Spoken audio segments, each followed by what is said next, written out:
Hey guys, Patrick Riddle with MustKnowInvesting.com, your source for creative real estate investing tips, tools, and techniques. And I'm here today to share with you the easiest way to get your first real estate investing deal done, closed.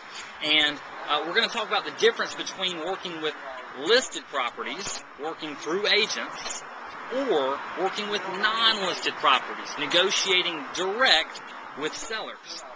And there's a stark difference in between the two.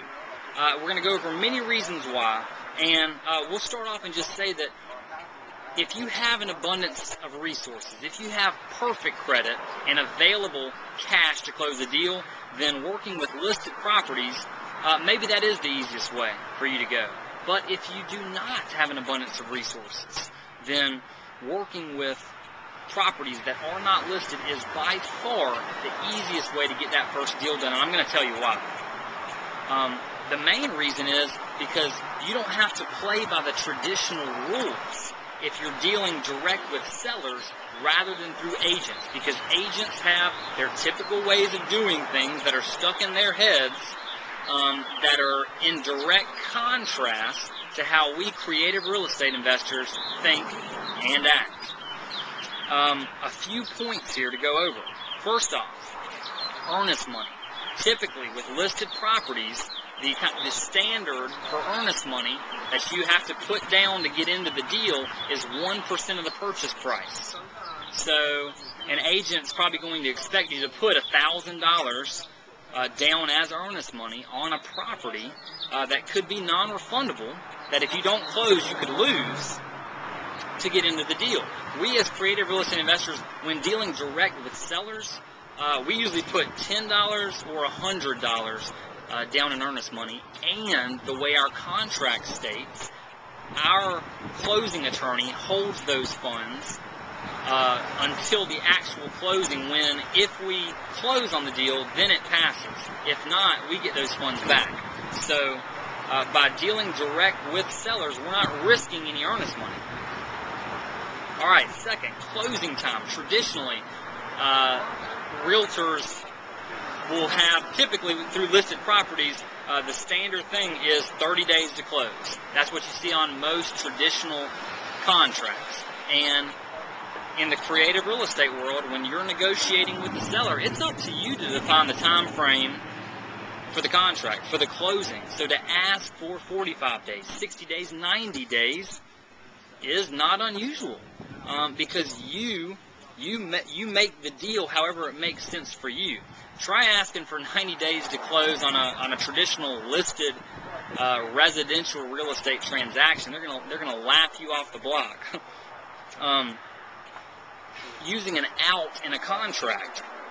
If you stick an out, like, what is an out? What do I mean by that? Well, a standard one that we use is, this agreement is subject to partner's approval. Or you could write in, this agreement is subject to satisfactory inspection of the property. If you put an out like that in a standard contract with a listed property, that's gonna devalue your offer greatly, because they know that if you find out anything in the deal that you don't like, you're out the door, and that seller has lost some time to market and sell their property. Now, if you're negotiating direct with the homeowner, it is standard in every transaction that we do that we make it subject to partner's approval, so that we're in control, and we're looking out for our best interest as investors, because we're the ones sticking our necks out, making these offers and closing on these deals for homeowners that are in need. So we need to look out for our best interests. So putting an out in a contract direct with a seller, standard business. Through an agent, you're probably going to get some hesitation there. Special stipulations. Really whatever you can imagine.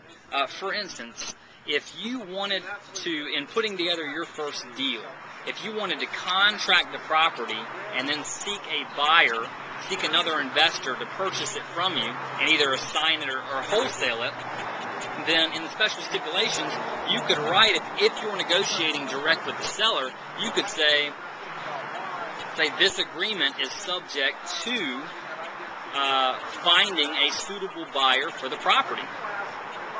So, if you do not find someone else to purchase the property from you, then you don't have to close. And you don't risk your earnest money, and you're completely risk-free in the deal there. And again, try putting that in a contract with a realtor, and chances are, 9 times out of 10, it is not going to fly. So, what we want to do is we want to help you get into a contract with little to no risk at all. Because then that will give you the opportunity to market the deal and wholesale it, or the ample time to go out there and find cash to close it. I was just on the phone yesterday with one of our private money students, and her name's Estrella, and she came across a good deal. It's an REO property. It's listed with an agent. And in talking with them, she wanted to put an offer down, but they told her that she would have to put down $5,000 in earnest money. Are you kidding me? Put down $5,000 and risk that for her first deal if she doesn't get it all together to close? Not worth it. Not worth it one bit. So, what now? How do you target sellers direct? You put together a marketing plan.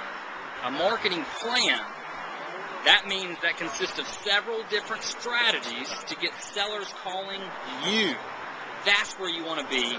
That's where you as the creative real estate investor can do your best and limit your risk.